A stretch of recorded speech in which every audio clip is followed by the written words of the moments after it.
양당 후보들 오늘도 표심을 잡기 위해서 열심히 뛰고 있습니다. 그런데 요즘 지지율 격차가 벌어지면서 민주당 이재명 후보 측의 위기감도 높아지고 있습니다. 선대위부터 바꿔야 한다는 자성론도 내부에서 나오고 있습니다. 안민석 민주당 선대위 총괄특보단장 연결해서 어떤 상황인지 들어보겠습니다. 단장님 나와 계시죠? 네, 안민석원입니다. 네, 안녕하십니까. 어제 다른 여론조사도 나오긴 했습니다만 오늘 갤럽 조사도 그렇고요. 대체로 많은 여론조사에서 최근 이재명 후보와 윤석열 후보 간의 지지율 격차가 좁혀지지 않고 있습니다. 이유가 뭐라고 보십니까? 아무래도 윤석열 후보 컨벤션 효과를 누리고 있겠죠. 예, 요거는 이제 조만간 이제 꺼질 것 예, 같고요. 예. 본질적으로는 대동강, 대장동 여파, 네, 이것 때문에 좀 영향을 크게 미치는 것 같고요. 예. 그다음에 저희 내부적으로는 아직까지도 그 이낙연 후보 측의 지지자들이 이 아, 마음을 이재명 후보에게 주지 않는 그런 좀 현실에 있습니다. 근데 아, 결국에는 예, 선거라는 게 후보의 상품을 보고서 유권자가 선택하는 거기 때문에 예, 예. 연말 정도 가면은 곧 역전이 되지 않을까 그렇게 보고 있습니다. 네, 알겠습니다. 윤석열 후보의 컨벤션 효과에 민주당 내 이제 경선 후유증도 영향을 미친 것 같다. 하지만 후반으로 갈수록 다 극복될 것으로 예상하고 있다라고 이야기해 주셨습니다. 지금 민주당 내 선대위 관련해서요. 후보만 지금 열심히 뛰고 있다. 그런데 선대위는 절박함이 없다. 그리고 유유자적, 2007년 이후 처음이다. 이런 당내의 위기론이 지금 팽배해 있는 것 같습니다. 자, 여기에 대해서 지금 의원님 지금 선대위를 어떻게 평가하고 있습니까? 2007년 이후에 이런 분위기가, 이런 당내 분위기가 처음이라는 것은 조금 과한 지적인 것 예, 같고요. 예, 지금 당내 안팎의 이제 쓴소리들을 이제 겸허히 지금 듣고 있고요. 예, 그리고 대체적으로 위기 의식에 대해서는 이제 동의를 합니다. 예, 저희들이 선대위를 짜면서 그 용광로 화합의 방점을 맞추다 보니까 네, 신선도가 떨어져 있는 저 국민들에게 뭔가 감동을 주는 그런 선대위 구성에는 많이 좀 부족한 것 같고요. 예, 물론 이제 자리 잡아가는 과정이지만은 네, 네, 이 비대한 선대위 구조를 좀 빨리 바꿔낼 필요는 있는 것 같습니다. 그래서 네, 일하는 선대위를 통해서 예, 의사결정을 빨리 하고 실행을 에, 신속하게 할 수 있는 이제 그런 선대위로 바꿔야 될 것 같고요. 네, 이제 긴장은 해야 되겠지만은 이제 조급할 필요는 없습니다. 왜냐하면은 앞으로 이제 110일 남았지 않습니까? 네, 앞으로 남은 110일은 평상시에 뭐 한 1100일 정도 된다고 봐도 될 것 예, 같습니다. 그래서 예. 조급하지 말고 현재 문제점들을 차근히 보완을 해 나가자. 그리고 과감하게 혁신할 부분이 있으면은 혁신하자. 저는 그렇게 말씀드리고 싶네요. 네, 네, 알겠습니다. 일단 감동을 주는 선대위가 아닌 것 같다. 이 비대한 선대위를 좀 일하는 선대위로 신속하게 움직이는 선대위로 바꿀 필요는 있다라고 이야기해 주셨습니다. 민주당 초선 의원들이 기자회견을 가졌잖아요. 그런데 그 내용 중에 이 선대위가 국회의원 이 선수 중심 이런 선대위가 되고 있어서 신속하고 현장 중심적이지 못하다 이런 지적을 했습니다. 그런데 우리 단장님도 오선 의원이시잖아요. 초선 의원들의 이런 요구에 대해서는 어떻게 생각하십니까? 저는 뭐 전적으로 공감하고요. 네, 중앙선대위 위원장이 12분이 계시거든요. 예, 4선, 5선 예, 예, 대부분 이제 그러셔서 이게 조금 좀 어색하고 너무 비대하고 기형적이지 않을까 네, 싶어서 저는 예, 고사를 했어요. 예, 중앙선대위원장은 맞지 않겠다. 네, 단지 내가 좀 일을 할 수 있도록 기존에 해왔던 총괄특보단장을 맡겠다. 그래서 저는 중앙선대위에서 빠졌고요. 예, 그래서 저도 이제 한 달 전에 가졌던 우려가 현실로 나타났고 그것을 이제 초선 의원님들이 지적을 하셨고 특히 이탄희 의원님은 직책을 이제 내려놓지 그랬죠. 않았겠습니까? 예, 그래서 이제 저희 중진들도 지금의 지적에 대해서 이 쓴소리죠. 귀를 기울여야 된다고 보고요. 네, 왜냐하면은 지금 현재 의사결정 구조가 너무 복잡하게 돼 있어요. 예, 예, 중앙선대위원장도 예, 12분에다가 모든 본부마다 공동본부장 체제가 돼 있기 때문에 이게 이제 보고를 받는데도 시간이 걸리고 의사결정 하는데도 시간이 걸리고 어떤 문제가 있으면 이 문제를 누구한테 이야기해야 될지도 제대로 지금 명확하지 않으니까 이런 구조는 이제 극복을 해야 되겠죠. 그래서 아무튼 예. 이탄희 의원의 사태가 주는 그런 교훈을 빨리 선대본에서 당에서 이것을 수용을 해서 좀 더 교훈이 될 수 있는 그런 개선을 내놔야 될 것 같습니다. 네. 비대한 그 조직을 좀 일하는 조직으로 바꿀 필요가 있다라고 이야기를 계속 하고 계신데 지금 작업이 진행 중입니까? 그런 걸로 알고 있고요.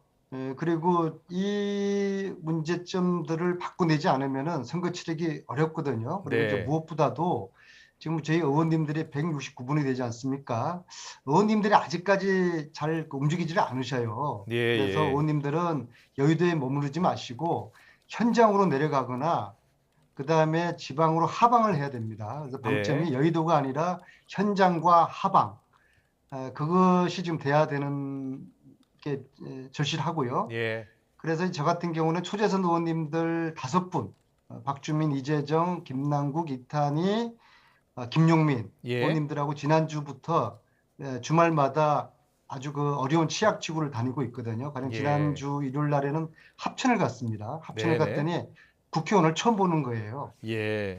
예, 그런 지역. 또 이번 주에는 안동을 가고 다음 주에는 속초를 가고 이런 식으로 이제 하여튼 의원님들이 현장을 다니고 하방을 하면서 예. 국민들과 지지자들을 만나서 왜 이재명 후보가 돼야 되는지에 대해서 적극적으로 설득하는 그런 역할을 현장과 하방 활동을 통해서 해야 된다고 생각합니다. 알겠습니다. 현장을 뛰는 선대위가 돼야 한다라는 말씀이신데 이재명 후보가 최근 언론 인터뷰에서 각자 역할을 충실히 하다 보면 별동대도 생기게 마련이고 또 외부 인사 수혈을 하면 이 선대위가 서서히 움직이지 않을까 싶다 이렇게 이야기를 했는데 자, 이 별동대라는 의미는 어떤 뜻인지 그리고 어떤 역할을 하게 될 것 같습니까? 아마 이제 후보도 뭔가 본인 뜻대로 잘 안 돌아가고 기대와는 좀 차이가 있으니까 그런 예, 말씀을 하신 것 같은데요. 일차적으로는 별동대 이전에 예, 그 캠프를 빨리 그 혁신할 필요가 있고요. 그리고 네, 가능한 한 좀 중진 의원님들, 다선 의원님들의 역할은 뒤로 조금 물러나시고 좀 예, 전면에 신선한 얼굴들, 초재선 의원들을 적극적으로 좀 배치를 하는 아, 그런 정상적인 그 체제, 저 캠프 체제의 탈바꿈이 필요할 것 같고요. 그다음 네, 두 번째는 그럼에도 불구하고 선거라는 거는 딱 회의를 많이 하면 안 됩니다. 이 회의를 예, 줄이면서도 이 변화무쌍한 선거의 어떤 환경, 어떤 현안에 대응할 수 있는 아주 기민한 그런 이제 조직체야 되는 것이거든요. 그래서 예, 별동대라는 게 별도의 조직이 아니라 선대본 체제 내에 그렇게 이제 신속하게 의사결정하고 기동성 있게, 기동력 있게 민첩하게 움직일 수 있는 그런 이제 별도의 이제 조직은 또 있어야 되는 것이죠. 네, 네. 그래서 그러면서 후보와 중앙선거 조직하고 끊임없이 소통할 수 있는 그러한 체제로의 변화가 필요하다는 말씀을 그래서 후보께서는 이제 별동대라는 표현으로 말씀을 하신 걸로 이해합니다. 알겠습니다. 지금 외부 수혈도 준비를 하고 있습니까? 신선한 얼굴? 예. 선거에 도움되면 뭐 누구라도 모셔야 되는데요. 근데 보통 가령 저희들 뭐 이 민주당을 지지하는 외부에 계신 분들, 예. 셀럽이라는 분들 있지 예, 않습니까? 예. 뭐 유시민 작가도 있고 예. 문성건 배우도 계시고 네, 네. 또 저 뭐 이런저런 분들 계시지 않습니까? 근데 이제 네. 그런 분들이 한교육 같은 분도 계시고요. 그런 예. 분들이 당 내로는 잘 안 들어오려고 하셔요. 그래서 아, 그분들은 그분들대로는 바깥에서 역할을 고심하고 있고 준비하고 있지 않겠습니까? 뭐 그럼에도 예. 불구하고 그분들 중에서도 안에 들어와 가지고 활동하겠다는 분들은 적극적으로 문호를 개방하고 누구라도 받아들일 준비가 돼 있어야 되죠. 예. 문제는 이제 우리 여의도 기준이 아니라 국민들 눈높이 기준에서 좀 더 신선한 분들을 모셔야 되고 그리고 이제 캠프가 감동을 줄 수 있는 그런 캠프 그리고 이제 기동력이 보완될 수 있는 그런 캠프 그게 지금 많이 보완돼야 될 것 같습니다. 알겠습니다. 얼마 전 이해찬 전 대표도 후보가 만났는데요. 이해찬 전 대표 같은 분들이 좀 선대위에서 적극적인 좀 역할을 할 필요가 있다고 보십니까? 어떻게 보십니까? 예찬 전 대표님은 이미 상임 고문으로서 자리를 매김하고 예, 계시고요. 또 당의 어른으로서 저희들이 잘 이제 모시고 있는 분이시고요. 네. 그리고 이해찬 당대표님 말고도 이제 여러분들을 후보나 저희 캠프 차원에서 접촉을 해서 예. 어떤 문제는 이제 국민 눈높이에서 봤을 때, 아, 저런 분 정도면은 중도 확장력이 있고 후보가 좀 더 안정감을 줄 수 있는 그런 이미지를 만드는 데 도움 줄 수 있는 그런 이제 분들을 많이 영입할 수 있도록 해야 되겠죠. 알겠습니다. 그리고요, 이재명 후보가 어제도 이 대장동 의혹과 관련해서 현재 검찰 수사가 미진하다고 보고 있다. 그러면서 조건 없이 특검을 받겠다라고 했는데 어떻게 보고 있습니까? 여당 지도부가 지금이라도 야당과 적극적으로 협상에 나서야 한다고 보십니까? 어제 후보가 말씀하신 거는 새삼 새로운 입장 변화는 아닌 것 같고요. 예, 일관된 입장이 수사를 지켜보자. 예, 검찰 수사를 지켜보고 수사가 미진할 경우에 특검을 수용하자라는 이제 기조고 그런 기조하에서 예, 어제도 말씀하신 것이고요. 단 특검을 수용하더라도 2011년에 부산저축은행의 부실 수사 의혹 이 부분도 포함돼야 된다. 왜냐 그러면은 그 당시 주임 검사가 윤석열 후보 있지 않겠습니까? 그리고 예, 저희들이 볼 때는 이 사건의 핵심적인 역할을 한 박영수 그리고 김만배 그리고 윤석열 이 세 분은 대장동 사건을 함께 연관된 기본적으로 세 분의 관계 자체가 깐부고요. 그리고 이 역할들이 대장동 이 사건이 초래되기까지 역할들이 나누어져 있었을 것이다. 예. 따라서 이제 이런 부분에 대해서 특검에 포함되어야 된다는 그런 주장을 저희들은 하고 있습니다. 알겠습니다. 어제 이 후보가 또 이 전국민 재난지원금 추가 지급 주장을 철회하지 않았습니까? 하지만 민주당에서는 최근까지도 국정조사 언급하면서 정부를 압박하기도 했는데요. 이렇게 갑자기 방향을 바꾼 이유는 어디에 있는 겁니까? 아마 후보 입장에서는 그랬을 겁니다. 집에 불이 났는데 예, 이 불을 양동이로 끌지 119에 신고할지 이거 네, 가지고 식구들이 그 저 논쟁 벌이면서 시간 허비하고 있는 사이에 불길은 점점 타오르고 있으니까 그래서 이제 과감하게 후보께서 그러면 내가 기존했던 입장을 내가 바꿀 테니까 이거 빨리 좀 그 지원을 해주자 그런 네, 차원에서 어제 말씀이 나온 것 같고요. 예, 예, 어쨌거나 우리가 협의할 시간이 없는 거 아니겠습니까? 특히 추가 세수가 19조가 더 그쳤다고 확인이 되었는데 그래서 후보 입장에서는 빨리 그럼 추가 세수 이 부분을 지금 고통받고 있는 자영업자나 소상공인들에게 먼저 우선적으로 지급하자 그런 차원에서 전국민 재난지원금에 대한 태도를 선회를 한 게 아닌가 그렇게 싶습니다. 네, 다산 정약용 선생님께서 아무리 좋은 정책이라도 국민들이 싫어하는 정책을 펴서는 안 된다는 말씀을 하셨거든요. 예, 예. 그런 차원에서 어제 이재명 후보의 입장 선회를 이해를 하면 될 것 같습니다. 네, 야당에서는 여당 후보의 주장에 국민이 좀 혼란을 겪은 만큼 먼저 사과가 필요한 것 아니냐라는 주장을 펴고 있습니다. 여기에 대한 생각은 어떻습니까?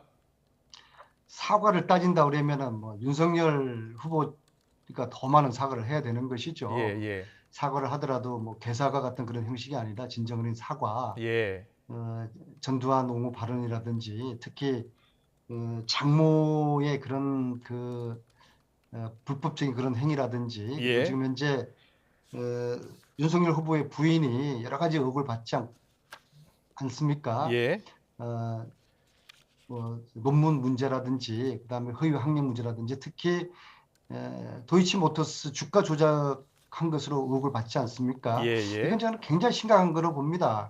주가 조작이라는 것은 자본주의 시장을 교란하는 아주 반사회적인 그런 범죄 행위거든요. 그래서 이것이 과연 지금 현재 구속돼 있는 도이치모터스 관계자들 한 5분이 지금 구속돼 있지 않습니까? 예. 이분들하고 김건희 씨가 공모를 했는지 이 의혹을 좀 신속하고 엄정하게 밝혀야 될 것 같습니다. 네, 이런 부분에 대해서 사과를 해야 될 문제지 엉뚱한 데다가 사과를 하라고 그러면 그거는 좀 터무니없는 것이죠. 알겠습니다. 여기까지 듣겠습니다. 총괄 특보 단장이십니다. 안민석 의원으로부터 민주당 선대위에 대한 진단과 평가 그리고 쇄신 방향 등에 대해서 들어봤습니다. 잘 들었습니다. 고맙습니다. 네, 감사합니다.